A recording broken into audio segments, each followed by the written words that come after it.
3 millions. On a réussi à le passer à 106 lors du congrès des départements de France. Et le Nord y a fait son job. On l'a passé à 106. 14 départements ont été bénéficiaires. Il a fallu négocier pour que ce soit 14. Parce que je peux vous dire qu'à la porte, sur les 103 départements que nous avons, il y en avait qui tapaient à la porte. 14. Sur les 106 millions, nous avons 17 millions. On a fait le boulot. Mais comme le boulot a été fait par le passé, M. Magnier, on est bien d'accord, je ne remets pas les choses en cause du tout. Mais sur la péréquation également, parce que la péréquation, elle a été plutôt avantageuse au département du Nord que désavantageuse au département du Nord. Mais il fallait aller à la négo à ce moment-là. Ces 17 millions, l'année prochaine, je ne suis pas sûr du tout de les avoir. Le fonds de sauvegarde, pas sûr qu'il existe. Et puis on ne sera pas 14, on va être 50 départements. Et on va se diviser la même somme. Non mais je prépare l'avenir, moi. Attendez, tous ensemble, là, la majorité a une vision déjà sur 25 et sur 26. OK? Quand on prend l'APA au niveau de la compensation de l'État, je le dis, nous sommes maltraités. Et si nous sommes maltraités, ce n'est pas d'aujourd'hui. Ça fait des années qu'on est maltraités. Mais nous nous sommes posés dessus. Eh bien oui. Pourquoi on était à 34% alors qu'il y en a qui sont à 55%? Mais qui est-ce qui a fait le boulot avant? Qui est-ce qui a tapé sur la table pour dire on n'est pas d'accord? Aujourd'hui, personne. Maintenant, on l'a fait. Et je trouve que le département du Nord doit être traité à sa juste valeur. Plus grand département de France, 2 600 000 habitants, 600 000 personnes dans ce département qui ont plus de 60 ans.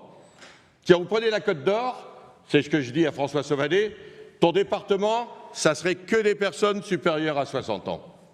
Vous imaginez? Voilà.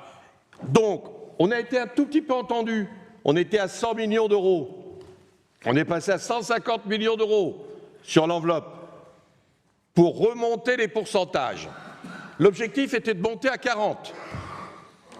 Mais est-ce qu'on montait à 40 également les Hauts-de-Seine et Paris, qui eux font de la compensation horizontale? Il a fallu négocier. On a monté que de 15 millions les Hauts-de-Seine et Paris pour avoir 135 millions sur les autres départements. Et on est arrivé à 42,65% sur l'APA. 42,65%, mais qui ne sont pas pérennes. Mes chers collègues, c'est un geste 24.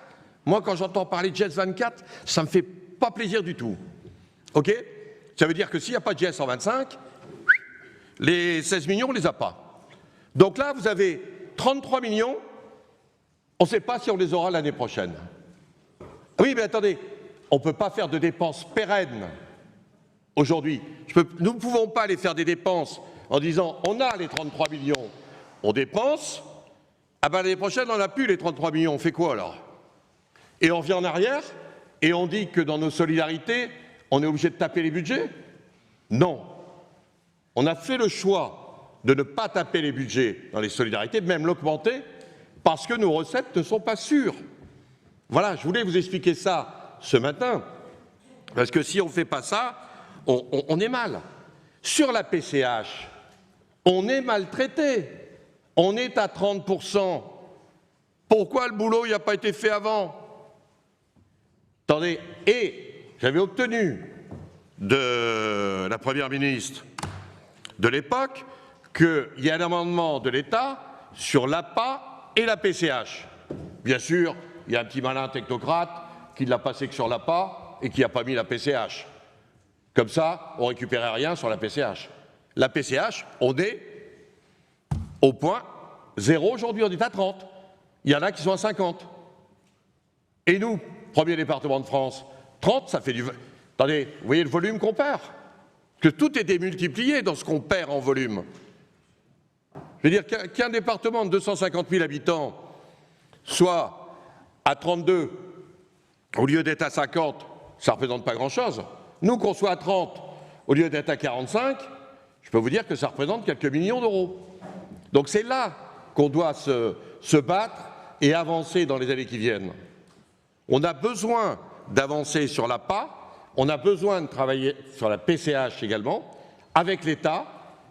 La CNSA a récupéré 2,6 milliards avec la CSG qui a été votée, 0,4% de CSG supplémentaire.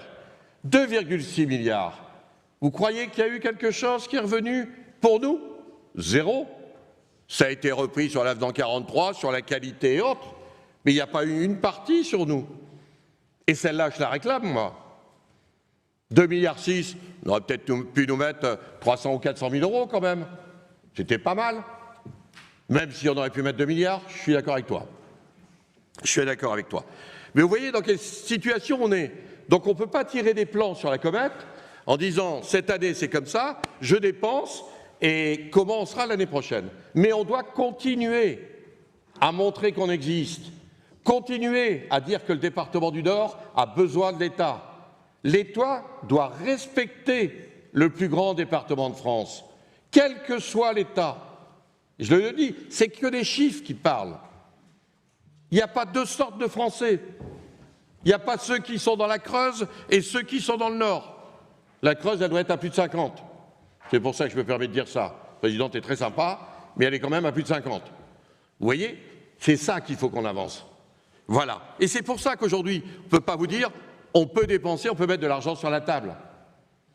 Mais ce qui nous a permis d'avancer sur nos politiques sociales, entre autres sur l'enfance, parce que l'enfance, attendez, on peut dire tout ce qu'on veut, mais avec Marie Tonnerre, on cherche toutes les solutions, on lâche rien.